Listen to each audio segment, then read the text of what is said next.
When you've watched a tiny kitten grow into a healthy senior cat, you remember why you chose Cat Chow.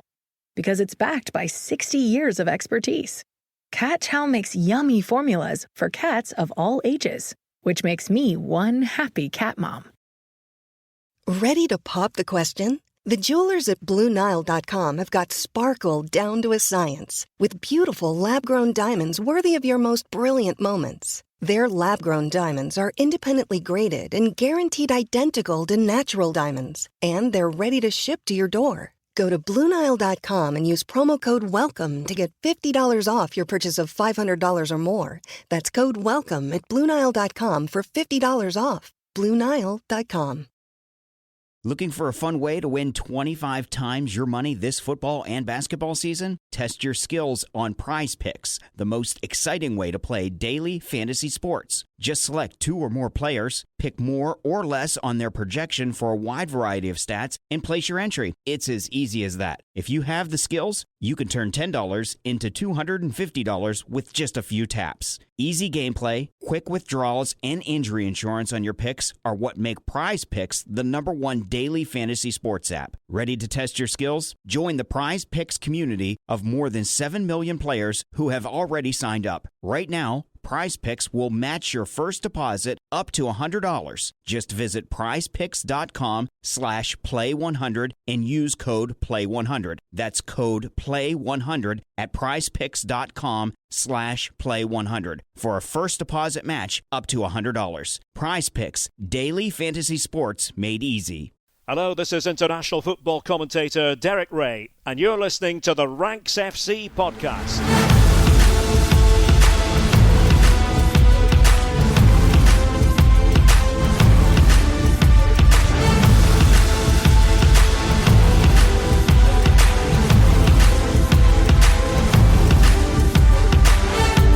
Welcome back to Champions League Takeaway here on Ranks FC. It's great to be back here on a Wednesday night discussing the Champions League. We've had a few weeks with just one pod in the feed, but we're back with a secondary one because the Champions League quarterfinals first legs are done and dusted. My name is Jack Collins and I'll be your host today. And joining me is the rank on Mr. Sam Ty. How you doing, mate? Yes, very well. Thank you, mate. Very well indeed. Enjoyed the action. Already can't wait for next week. But before we do that, we should probably sum up everything we've seen. Looks like my rankings are on the funeral pyre. They've been pronounced dead by several listeners. And to be honest, I don't blame them. Yes, no, very much so. Very much so. Also with us for this first part for the game between Real Madrid and Chelsea, it's our transfer guru, Mr. Dean Jones. How you doing, mate? Okay, mate. Yeah, like Sam, I've had a bit of stick off people for me saying City wouldn't get past Bayern. Battered them. Never mind. Sometimes we get these things right. Sometimes we get them wrong. This is one that I got right. So very I'm wrong. Sit here very smugly while we start this. Right. There's plenty to get through. No, it's not over yet. You're absolutely right. We'll come to that game in a little while, but we're going to start with tonight's fixtures, the Wednesday night games. And we're going to start with Real Madrid versus Chelsea. 2-0 to Real at the Bernabeu. And Dean, well, this one did go as we thought it might do. Yes, lads, I'll be focusing on this one tonight. Real Madrid 2, Chelsea 0. It's literally just ended.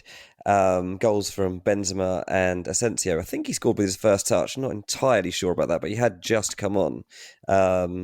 He has scored with his first touch at least once before. So I think it's just kind of got his luck. He's got a bit of a habit habit of scoring very quickly after he comes on, doesn't he? Loves it. It's a very handy trait to have. Look, the BT pundits here in England are trying to play up Chelsea's chances and their performance here on the back of this game. I'm not sure if it's because they had a really good chat with Frank Lampard just before the game. They don't want to upset him. I'm struggling a little bit, to be honest, to be optimistic from a Chelsea point of view, but I will give it a crack, and that's where I'm going to begin at number 3. So, Lampard's tactics for this game.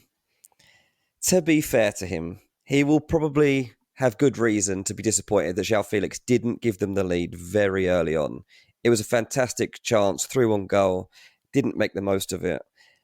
And actually, even beyond that, Chelsea did play with a reasonably nice balance for the start of this game. And Lampard he began his lineup. He had Thiago Silva in there at the back. He had N'Golo Kante in midfield, and he had Raheem Sterling up front.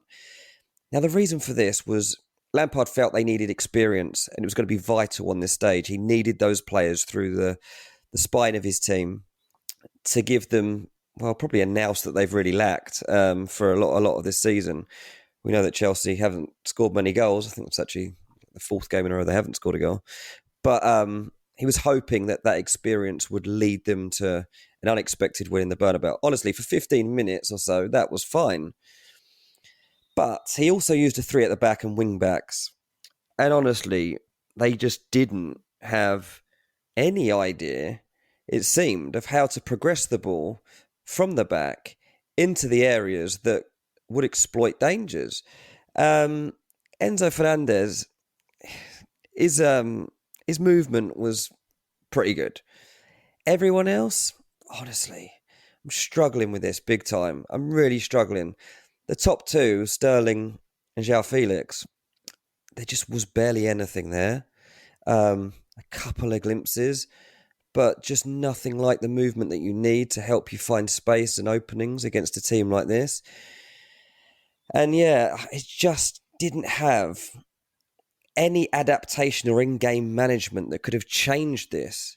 I was like, obviously Lampard against Ancelotti is a big problem from the get-go. It was never going to be a strength of Lampard to win this game as an ongoing tactical battle. Yeah. But Chelsea fans must have been so frustrated watching it unravel because the patterns of play and the working out at the back just never really reflected the optimism they might have had from looking at the starting lineup and the tactical setup, where you were thinking, do you know what, with Thiago Silva in the centre of a back three, playing with those wing backs, having those three in the middle and an experienced top two, actually this looks all right for a game like this. I've got some hope that we can get out here with this game alive. And the fact that also Real Madrid didn't put anything like a 10 out of 10 performance out, Chelsea barely gave them anything to worry about all night. They had a good chance, as I said, at the very start, and Mason Mount had a good one right at the very end. In between, lads, there really wasn't a lot. And it's a shame from a Chelsea point of view, because in the early stages, there was hope there. And it just faded, as I say, beyond those first 15 minutes. Yeah. It just wasn't there. I think there's something really interesting in this, in that when you're talking about the way that Chelsea set up, and especially, as you say, for those first 15 minutes, it felt like there was a bit of back and forth. That there were times where Felix and where Sterling as well were able to get the ball and move into those front areas and actually get beyond the defensive line and test Real Madrid's ability on the turn and ability to chase them in those areas in behind.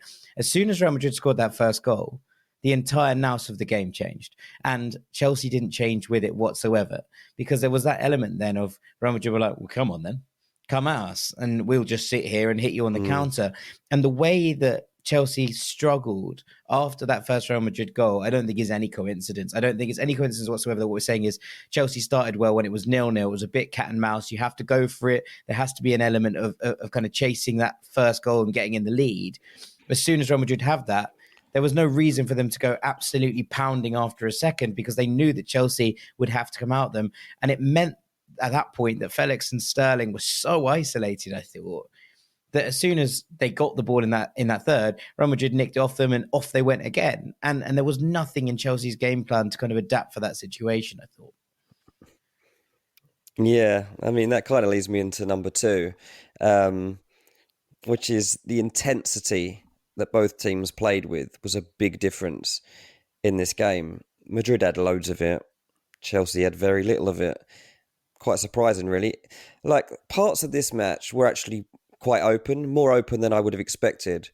And from a Chelsea point of view, that just didn't work out very well. The one thing you felt coming into the game that Chelsea would have to do was, at the very least, match Madrid's work rate and commitment. It's a very basic element of the game. And from a Frank Lampard team, it really is one of the foundations of a performance that you'd expect one of his teams to put in. Yeah. They didn't have it, lads. And Madrid absolutely coasted it.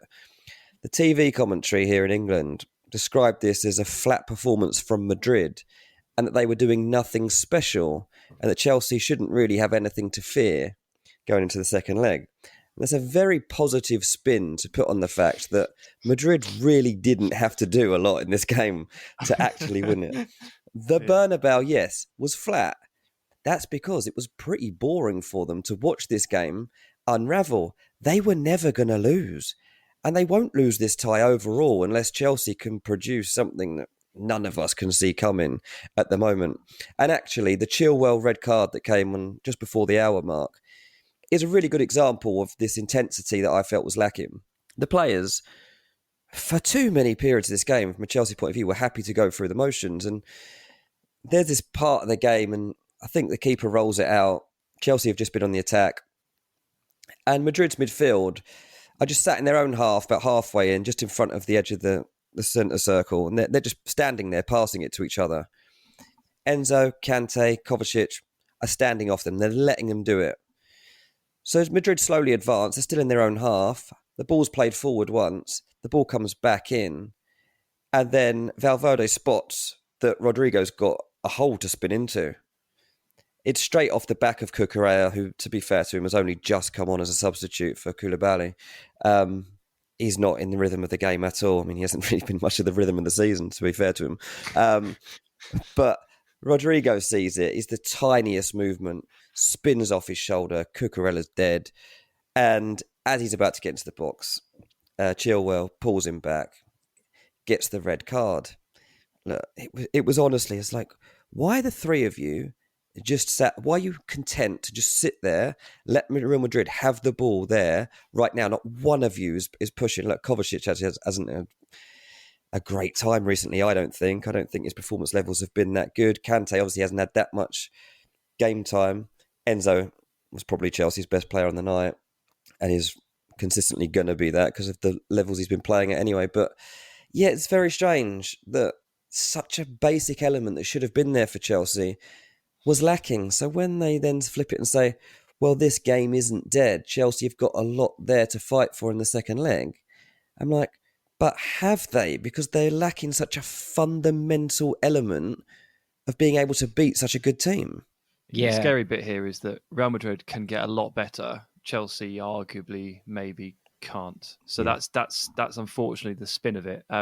Dean, I wanted to ask you, obviously I was not watching this game, to specifically on Kante, hasn't played very much. They didn't risk him at the weekend, obviously wanted to get him in for tonight. How did he get on?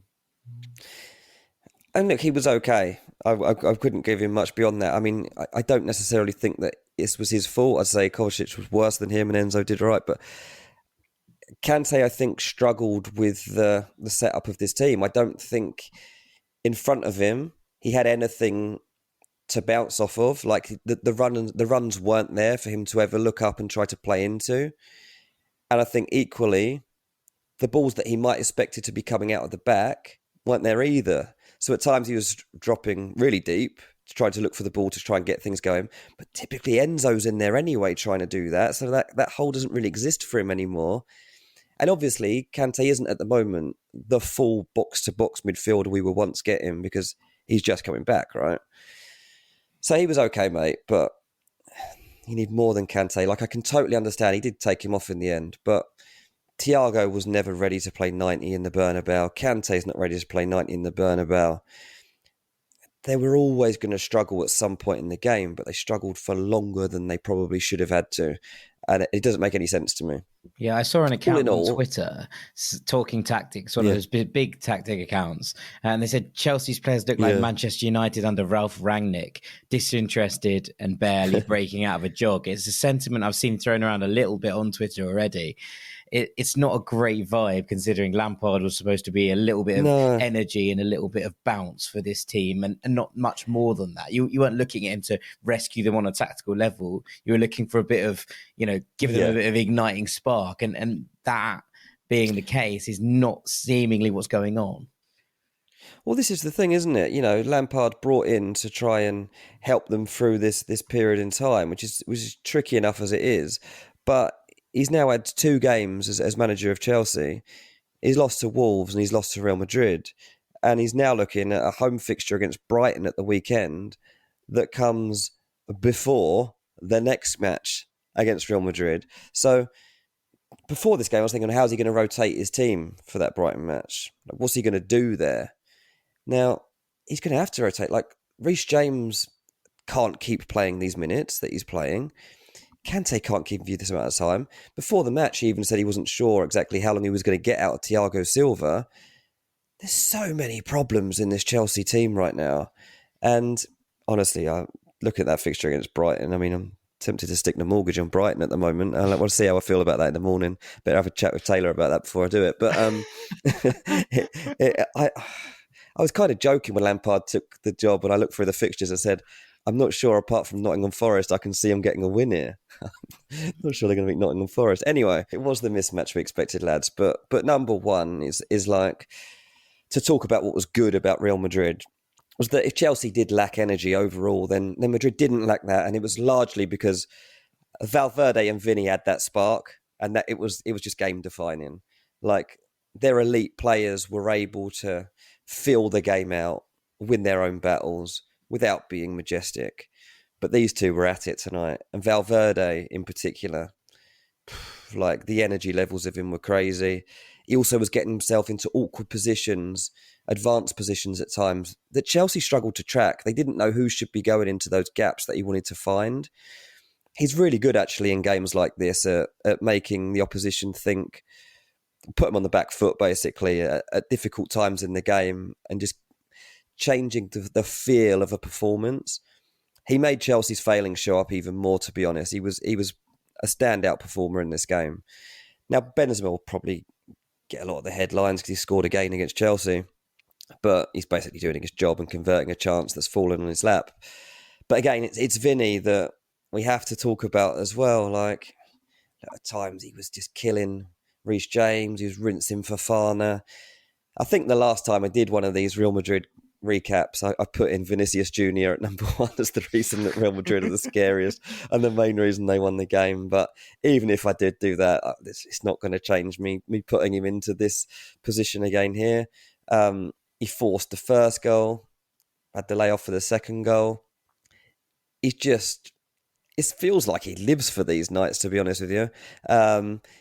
All-round performance, like, it wasn't one of his best, but those sparks that verve that he's got in him to make things happen, it just showed you that, like, that elitism isn't currently in this Chelsea team. Sterling doesn't have it. Felix doesn't have it. Havertz doesn't have it. Mudryk, I don't know where he is. Like, none of them have it, right? Like, all the players that should be able to create that for Chelsea. Yeah, it's not there. It's not there. And as I say, Vini and Valverde, for me, like, that was on the night when Madrid could go through the motions, didn't produce a special performance. It was largely because they've got a couple of players like this that couldn't just turn it on and make the difference. Yeah, 100%. 100%. It just feels like there's those moments. And like you say, when Vini feels like he's that player on these kind of nights, that is the Galactico Real Madrid moment, isn't it? It's these players that come alive on these Champions League nights, on the big nights. The ones that have won them the Champions League so many times in recent years have been those players who might not be having the best game in the world, but can make things happen on a sixpence. And Vinicius, very much, of all the players in this side, feels like one of those. And that's an incredible thing, considering he's playing with some veterans, some legends of the game who have done this so many times. Right now, he feels like he's the one that can make this side click into gear. And that's a pretty cool position to be in for Vinicius, I think. Yeah. He's probably one of the reasons I still think Real Madrid probably win this competition. Okay, 1 game down, 3 to go. We'll be addressing all 3 of those after the break. Welcome back to Ranks FC. Then there were 2, just you and I, Sam, to go through these last 3 games. 3 games. We normally break after 2. We've only done 1 so far, but it felt like a big one. But I'm looking forward to talking about this next one, which was Milan beating Napoli 1-0 at San Siro. I told you, didn't I? I said during the preview, we went live on YouTube on Wednesday afternoon. I said, Jack, we've been talking about this game for 10, 15 minutes now, and everything you've been saying to me, I'm starting to get this feeling that Milan are going to get something out of this game. And it proved to be the case. It's a huge victory and a huge first half of the tie for AC Milan, 1-0 at home to Napoli. And I think I'll start us off in the takeaways by saying that tonight we saw the power of San Siro, and it was a huge factor in this result. It's the sort of game that, watching it on television, I can safely say that I wish I had been there. You could sort of feel the atmosphere coming through the TV screen. You could hear the crowd. You can hear how partisan and how loud and how ferocious it is, and you could see how it was affecting the players, which was really, really special. And you could also see what an impact it had, because Milan were absolutely horrific for like the first 15 minutes. Like, they were really, really poor. They should have been 1-0 down after a minute. Their football was super sloppy for the first 10 to 15. They played at a glacial pace, to be honest with you. And it took the crowd to really actually wake them up and bring them into the game. It was almost like the crowd reminded the team that they were playing a Champions League quarter-final, dragged them kicking and screaming into it. And what it took was the Rafa Leao run, where he beats 3 players. He's got players like hanging off him as he surges forward like he does. And he comes within a whisker of scoring. And that's the moment. That's the catalyst. And San Siro wakes up. The crowd are roaring. They go ahead and they get the goal. The second counter-attack is Benacer. Everyone goes absolutely wild. 2 minutes later, Teo Hernandez wins a throw off Chucky Lozano. He starts screaming at Lozano, like not like shouting at him, but like he's fired up and he's like, yes, like even at winning a throw-in. And Lozano has a couple of words to say to him. And it's at this point I look on Twitter, and there's one person I think was in the stadium, Nikki Bandini, journalist, tweeted that she could feel the concrete moving, which I hope was metaphorical, figuratively, because that would have been. So I really hope so, but I know what she means. And Carl Anker as well said AC Milan just hit the heritage button. 2 really nice ways of summing up what we were watching, and then it kind of carries on. Like, Simon Kjær whacks the bar with a header.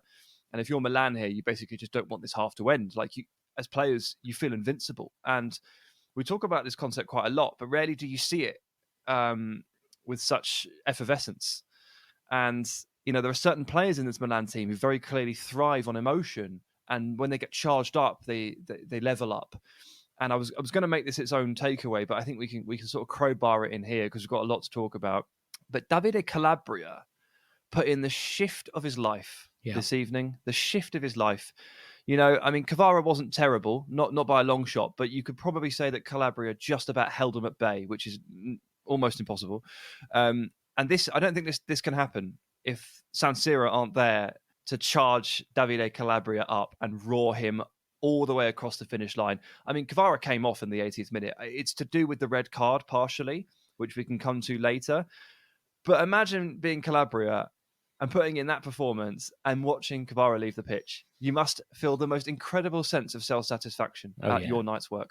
Yeah, 100%. And I was going to say, look, I don't know what your other 2 takeaways are here, but if one of them is about the refereeing decisions that were made in this one, then I think that would feed into this, because I think there's something about San Siro tonight that maybe had an effect on some of the officiating. I've seen some things on Twitter that have gone so far to say that, did Milan pay the ref? I think that's probably a stretch, if I'm being perfectly honest with you. But when you're looking at some of these decisions, I think it's impossible to look at the fact that San Siro was so loud and so vociferous, that the Milan players were so pumped up that they were around the ref at all points and struggled to come to the idea that some of the decisions made that will affect the second leg, the Kim yellow card, the second Anguissa yellow card, if this is played at the Maradona, I don't think those 2 decisions get made. And they're 2 decisions that are massive in terms of the second leg. They are, yeah, they are. I mean, we'll save that. We'll revisit that for later. But the refereeing, I mean, yeah, my commentary stream here in the UK didn't necessarily like the refereeing. Thought it was a bit one-sided towards Milan. Say maybe a little bit, but probably not as bad as maybe Twitter would have you believe at points. But we'll revisit that in a little bit.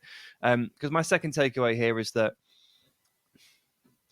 last 10 minutes aside, obviously based off the red card, I feel like Milan reached a point in the second half where they decided to settle for 1-0. And you could tell in their play that they thought, this will do. And I think that's quite a massive mistake. And they did kick back into gear a little bit once the red card had been handed out, because they were obviously a man up and San Siro was demanding that they basically pour forward and tried to score. Rebic was relatively handy as a sort of impact sub, and Salamakas tried to make things happen. Like they freshened it up, and you know what, they weren't too far off probably scoring a second at points. But before that red, which basically informed the way they should play, I'm pretty sure they said to themselves, what we have, we hold. And their intensity dropped all the way off around the 70-minute mark, and the game became very scrambled. I sat there thinking, guys, you're not 3-0 up, you're 1-0 up. And you're against Napoli, and you go into the Maradona. What are you playing at? What are you doing? And they did buck up a little bit, obviously, but it was only because of the red. And they still only came out of it 1-0. So I'm a little bit confused there as to how they can... I don't know, like they kind of laid siege to Napoli's goal at points through the first 60 minutes. I mean, Napoli had their fair share of shots too, but when the blood was pumping, Milan were on it. You know, they should have been hunting, and they definitely just went, this is all right for us at some point. I thought it was a bit weird. Did you get the same sense? Yeah, I mean, I think it's a slightly different. I would have never said that Napoli's goal was under siege for more than sort of 2-3 minutes at a time. Header and that little part of the game right at the end of the first half, as good as it got, I thought, for Milan. But it just felt like Napoli had control. That said, it did feel like Milan were like, come on then, what have you got? Without Osimhen, we're not scared of you. And I wonder if that's part of this, because if they think that they can hold, Napoli out at the Maradona, obviously they went there and won 4-0 recently in the league. It's not going to be the same game in this second leg, sure. But that's 2 games in a row that they've held Napoli to not scoring. Now, obviously, they owe part of that to Mike Mignon, who made a couple of excellent saves. There was a little bit of wasteful finishing from Napoli's perspective, I think. But generally, I think they'll look at it and go, okay, 2 games, not conceded, scored 5. We can go there and we can do a job on them. And that's, I suppose, why the intensity dropped off. Because they're at that point, I think you're right in terms of they could have drilled for it and opened the game up. I think that is a risky maneuver considering how good Napoli were in the first sort of 25, 30 minutes of this game, where I really did think the false 9 and Spalletti's maneuvers took Pioli's tactics out of the game, to be honest, until there is that first chance on the break and then the goal. I thought that Napoli were majorly in the ascendancy in this one and probably unlucky not to be 1, if not 2-0 up at that point. So I think there's an element of that. We're like, do we want to open this back out properly? Because that's a scary proposition with this Napoli side. And that's why I can understand them dropping in. And I can also understand them dropping in and going, when we sit in like this, you can't get through us. And I did feel that element of that Milan performance. Yeah, but Mike Mignon was still pretty busy, wasn't he? I mean, they're playing with fire here, letting Napoli back into the game, even in the last 10 minutes where they had a couple of shots. I quite liked the sort of the playful push that Di Lorenzo gave Mignon in about the 87th minute, where Mignon tips one over the bar and Di Lorenzo just goes, it was a you're so annoying kind of push. It was actually lovely to see. Can you just not? Really frustrated. Yeah, come on, mate. I'm doing my best here. Stop it. But look, it kind of brings us to the final point here, where like this basically went about as badly as you can imagine for Napoli. I think they missed a golden chance in the first minute, and Gisa was sent off and is suspended for the second leg. Kim Min-jae was booked. He's suspended for the second leg. The players lost their heads. Like Rahmani there at the end, shoving Salamakas over because he thinks it's a dive, pushing him in the back and pushing him over and getting booked for it, and then going forehead to forehead. It was a dive. A lot of it was just like yeah, it was. But he pushed a man over from behind because he was annoyed with him, and it was just a bit like 100%. The frustrations are obviously boiling over. So I kind of want to say that this went about as badly as you can imagine for Napoli, but because it sets them off on a poor footing for the second leg. Osimhen's going to be another question, and Gisa and Kim are missing. You look at these 3 players; they've obviously struggled lately without Osimhen, but earlier in the season they sort of coped without him okay. But Kim Min-jae has missed 1 game this season in Serie A and the Champions League, and it was Spezia at home, and they won it. Obviously, he's missed 1 game. They're not used to playing without him, and Gisa's only missed 3. I think a couple in Serie A and 1 in the Champions League against Rangers. These are very, very, very, very important players. And one of the really important parts of Napoli's momentum this season has been that they have been able to send, the same 7 key players out very, very often. So we're sort of heading into, unknown territory here for Napoli. Maradona only 1-0 down. Osimhen might be back. That's the blue sky option. The other side of the coin is, well, they've just lost to this team 4-0. Now they've lost to them 1-0. Kim's suspended. He's your defensive leader. And Geese is suspended. He's an important cog in midfield. Are they going to be all right? It's difficult, isn't it? I think obviously Ndombele comes in for Anguissa, which is fine. It's not necessarily that much of a problem. Anguissa's great trait is carrying the ball. I think Ndombele is also a good progressor of the football when he's in possession. Yep. So that one should be a pretty like for like. And we've seen that swap happen time and time again over the course of this season, if not at the beginning of games, as you point out, very much at 60, 70 minutes. So that one feels like it sorts itself out. Kim in J1 is really hard. Juan Jesus comes in. I mean, what you'll say by that is that at least it's not a really fast striker he's going to come up against, because that man has lost his turn of pace if he ever had one. But there is question marks to be had about how the rest of the defense respond to that. I think that Rachmani's level this season has gone up so much by playing next to a player like Kim Min-jae, who's able to marshal the line so well. Jesus has that experience, fine, but can he make sure that it makes sense in the context of this game? Who knows? Maybe he comes up trumps. Maybe he doesn't. And these are things you don't really want to be playing with. For what it's worth, I think Kim's yellow card was absolute nonsense. And it's one of those things that goes back to exactly what we were talking about before, about the ref losing control of this game and losing control of where he stood in terms of Napoli in particular, I think. Yeah, and just the sheer amount of stoppages as well. He just blew his whistle an awful lot, and it was just annoying everybody. Like, it was annoying me, and it was definitely annoying the players. But obviously, if you're the team that's 1-0 down rather than 1-0 up, you don't appreciate it when any kind of momentum is stymied and, no, we'll just stop the game again. And I'll just have a quick word with you. The amount of times he pulled 2 players in just to have a word. So you don't need to speak to them. Stop it. Get on with it. Get on with the game. Yeah, indeed. Yeah. Right. We are running long, so let's keep moving and let's go to yesterday's games. We're going to start with Benfica losing 2-0 at home to Inter at the Estadio da Luz before we finish with City's demolition job on Bayern Munich. And I have 3 points for you on Benfica Inter, which didn't go as many of us expected. It was not the game that we thought this one was going to be. But I'm going to start. Actually, it's 3 Bs. How about that for you? 3 Bs are my 3 takeaways. I'm going to start with 3, which was Bastoni, who was sublime going both ways in this game. Now, he creates the 2 key opportunities in this game. One, the first one for Barella, who heads home, an absolutely beautiful cross. And the pass to pick this out is absolutely sensational. Bear in mind that Barella is 5'7", 5'8". He's about my height. And this is not a man who you're looking to pick out in the box, in a crowded penalty area, which has the likes of Antonio Silva, has Morato in it. There is a lot of height in this area. And suddenly Bastoni has spotted that not only is Barella running in late and free, getting away from that Benfica midfield, which we pointed out in our preview, but the fact that he's got that space and he's managed to lift it over the big lads in order to land it on the little lad's head. Just a sublime pass, a little wave of that left wand from Bastoni. Now, we've talked about his long passing on ranks here before, but I just thought that generally yesterday, he sets up another one later on for Dumfries, which probably should be the second goal. It's about a minute before the penalty gets given. And it's another delightful ball from the centre-back. But also, in the absence of Skriniar, really thought that Bastoni stepped up defensively. He was the one that handled Gonzalo Ramos for a lot of this game. I thought he was the one calling the defensive lines. You could see it.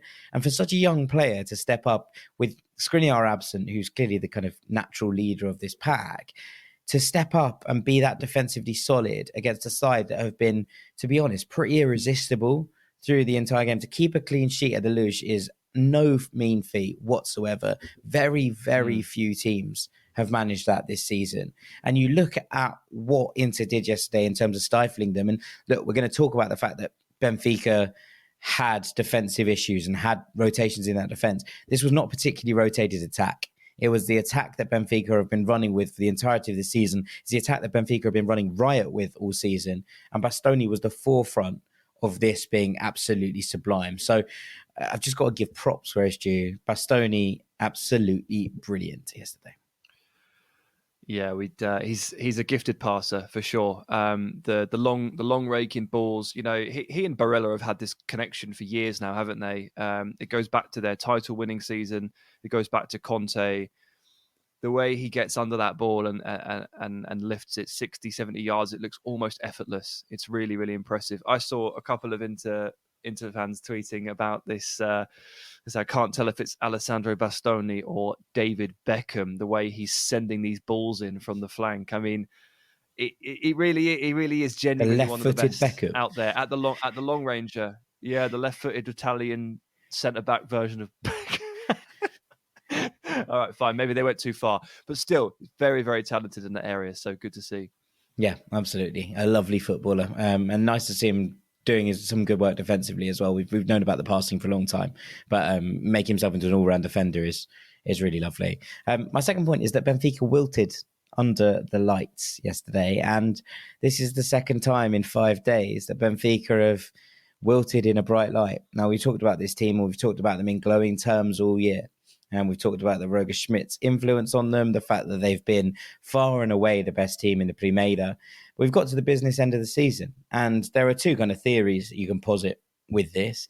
One is that they started at such a brilliant intensity that maybe that is just starting to run dry a little bit against teams who have maybe kept themselves in reserve a little bit more this season, who play a little bit more compact and less expansively than Benfica have done for the entire campaign. And maybe they're just a little bit exhausted. This wouldn't be the first time we've seen this. I think there's an element of this with Napoli, if I'm being perfectly honest with you. But we're seeing these teams who have been so much fun throughout the whole season beaten by teams who are just able to sit in a little bit deeper, who are able to soak up possession and to hurt you when it comes to taking their chances. The second theory is that this Benfica side are young, inexperienced in these big moments. And at the moment, the bright lights are just shining a little bit too brightly in that regard. Now, I don't think it's going to stop them winning the Primera. There's 7 clear with 7 to go. There's only 2 tricky games really left in their calendar. If you look at one against Sporting and one against Braga, I think they'll have enough to see it over the line in a domestic sense.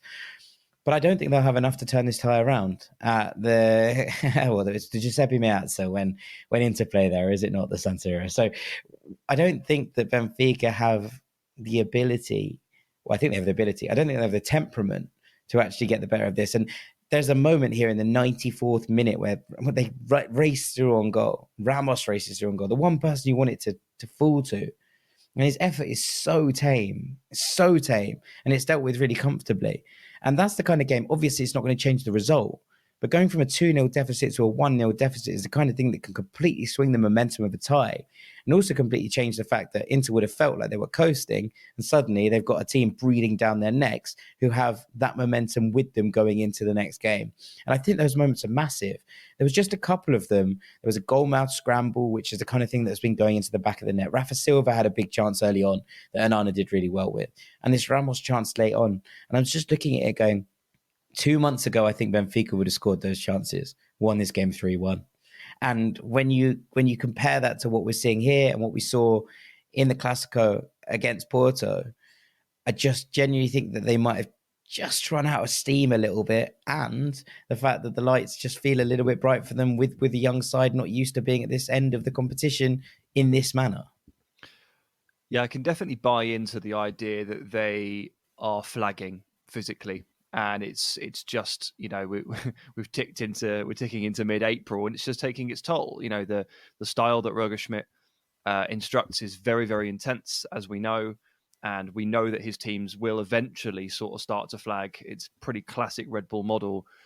And, you're looking at this performance, and, the guys that have played all season, the guys that have shone all season are really struggling. And then you've got someone like Chiquinho, who's looking all right in midfield, actually. And David Neres is looking pretty fresh, when he steps off the bench. And I saw someone say, Morato's doing surprisingly well. Yeah, none of these three have played any football. They're the only three on the pitch. in a Benfica shirt that haven't been flogged and flogged. And I genuinely think that supports the theory that unfortunately they are just a bit tired. And as we've been talking about all show, and as we always do on these occasions, and as Dean has referenced this evening, like if you don't have that intensity, if you're not 100% at it at this level, at this stage of the competition, you will quickly find yourself on the wrong end of the margins. And what you've just described to me checks out. Yeah, 100%. 100%. I mean, there are margins and then there are margins. So my first point, and I delight in being able to say this again, Barella is back as one of the best midfielders in Europe. These are the kind of performances that I think he's had a pretty mediocre season by his own standards. Not a problem, but just not quite to the level that we've seen of him in recent years. But I genuinely thought that Nicolo Barella was almost unplayable in this game. He was able to do everything both ways. He was back making tackles on the edge of his box. He was running with the ball through the Benfica midfield and kind of jumping into those areas. He was getting on the end of crosses.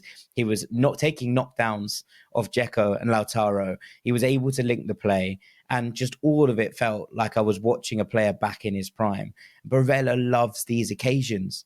We've seen him turn up and turn it on at Barcelona, at Camp Nou, right? We've seen him turn it up and turn it on in the big games in Serie A. And he came here in a game where I think many had entered pegged as real underdogs, and he took the game by the scruff of its neck, because I think that Lautaro, who is very much the inter talisman in inverted commas, felt like he didn't really he had another one of those games where it was a bit like, yeah, okay, Lautaro's here. He's not doing much. Barella was just like, nah, don't worry, I got it. And when Barella does that, he's so difficult to play against. And I just love watching him in this kind of form, because I do think that generally he's one of the most talented footballers in Europe. And I think he's one of the best midfielders in Europe. When he has games like this, I think he just reminds everyone of that fact a little bit. Yeah, for sure. Absolutely. He's, I've got distinct memories of Barella turning up in big games. As you kind of mentioned, he's had a few good ones. The Serie A, like he's crushed Juventus like multiple times, seemingly almost single-handedly. He was an absolute star under Conte in the title-winning season. Like the rest of them, a little bit of a dip recently, I'd say. There was a bit of a post-Euros dip, I think, for a lot of these kind of players after they won it. But Barella, it does seem to be sort of crawling back to it, which is lovely to see for us, because we're great fans of him. Not great if you're Benfica. And you know, you did point this out in the preview. You said, look, Benfica tried to commit bodies forward on the left. They tried to overload and rotate. Grimaldo is a huge part of this. Otamendi is suspended. Will they be able to deal with the sort of runs Barella makes? Apparently not. Apparently it was the difference. So uphill, I guess. It's a seriously uphill battle for this Benfica side now.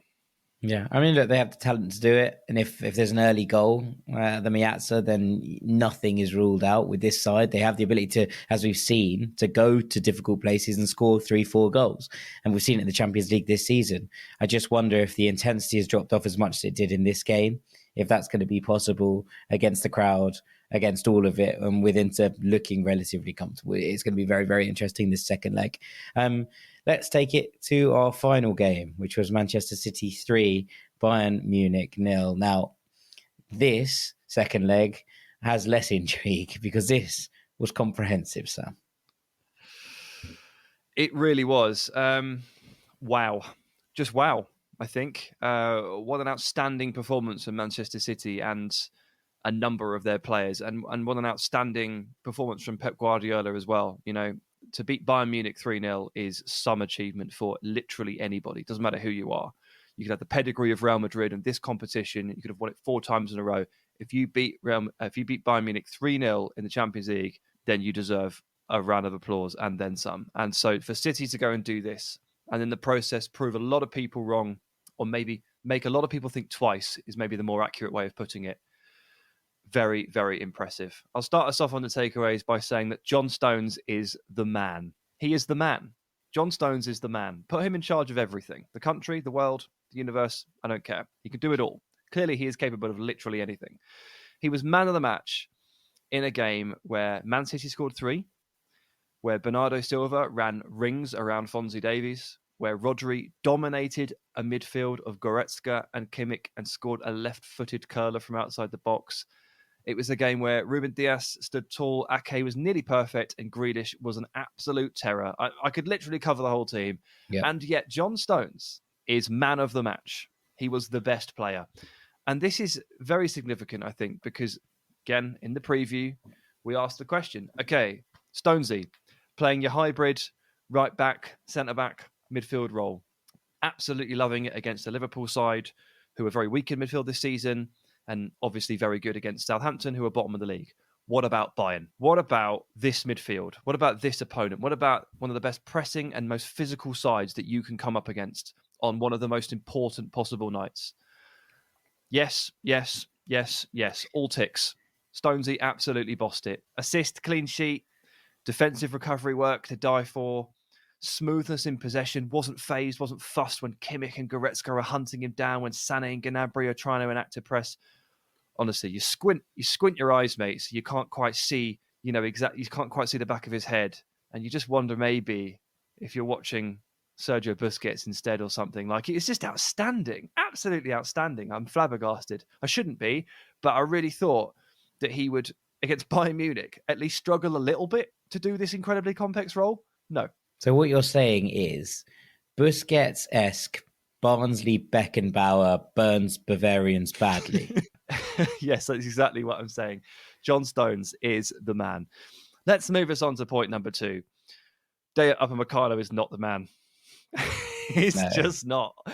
And this one really, really hurts, mate. This one really hurts. I had just come round to him. As you know, for years I've been skeptical and I've been very cautious. I've had my concerns, rash defensive style, risky play. I just let him win me over. And then he drops this. It's an absolute nightmare. It's a 2 out of 10 performance. He's made mistake after mistake after mistake. They've compounded. He's lost his composure. He's made more mistakes. Absolutely dreadful. Credit to Man City, obviously, for forcing the mistakes and putting him into that bind. Absolutely incredible. There's a really good thread on Twitter analysing the kind of pressing tweaks that Pep Guardiola made in the second half, using Jack Grealish to really unnerve Upamecano and force him into these problems and these errors.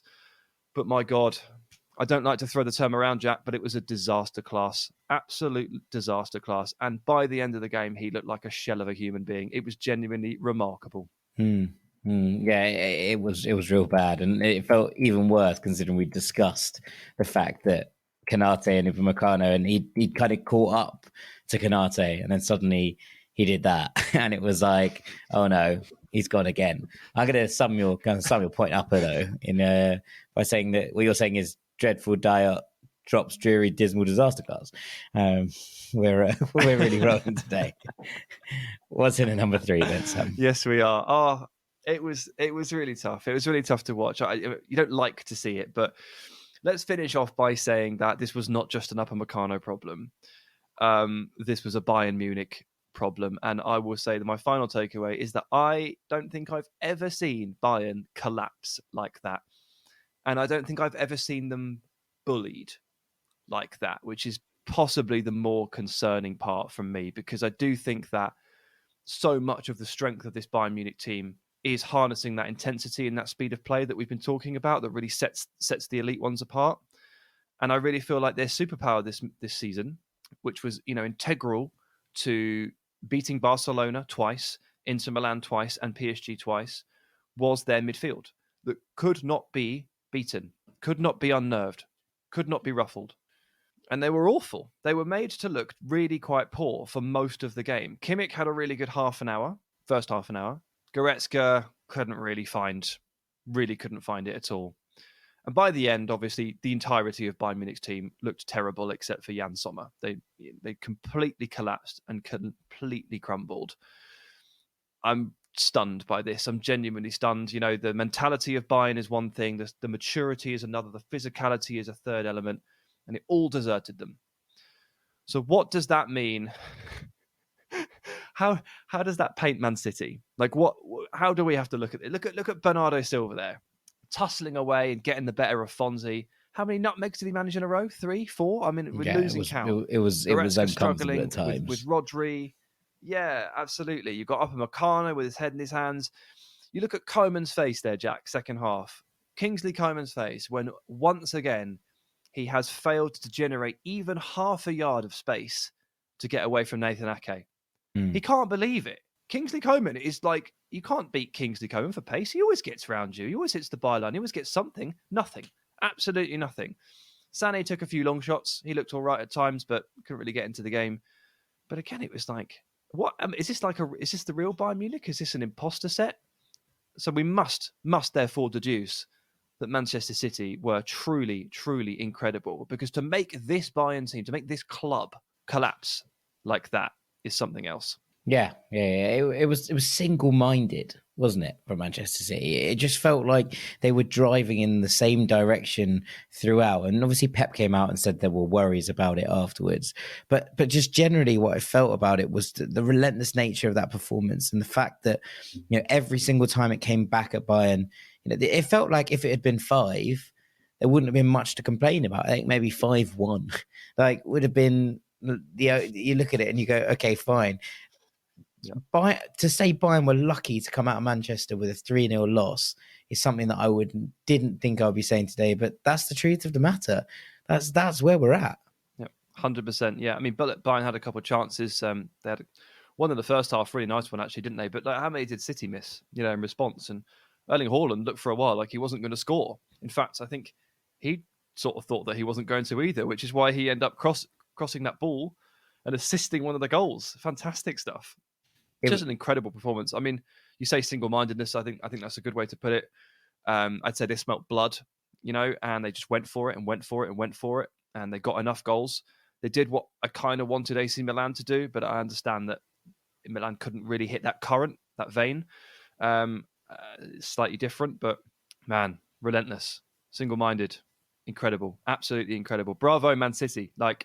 Bravo. That is one hell of a performance. One of the best performances I've ever seen in a Champions League latter stages. And it deserves nothing but praise.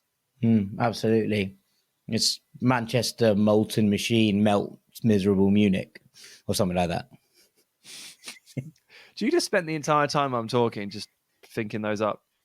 No, they just come to me naturally. I don't worry about them. That's how I'm still able to engage with you, Sam, and talk about things all alongside you, if you will. But on that bombshell, I think it's probably time for us to call it a day. So all there's left for me to do is say thank you so much for listening today to Ranks FC. Thank you so much to Dean Jones, our transfer guru, for his cameo at the start and that review of Chelsea's loss to Real Madrid. Thank you so much to the Rank God, Mr. Sam Ty, for all his insights. Cheers, buddy. I've been Jack Collins, Knave of Hearts. This has been your Champions League takeaway on Ranks FC. If you've enjoyed this extra podcast, why not come and have a little look at our Patreon? The link is in the description. 2 extra episodes a week on there. We will have a spotlight going out on Friday looking at the biggest games this weekend and some players to focus on in those games. And of course, on Monday, we'll be looking back at the whole weekend's action on our post box. If not, we will see you next Wednesday for the main episode. For now, though, thanks for tuning in, and we'll see you very shortly. Take it easy, gang. Peace.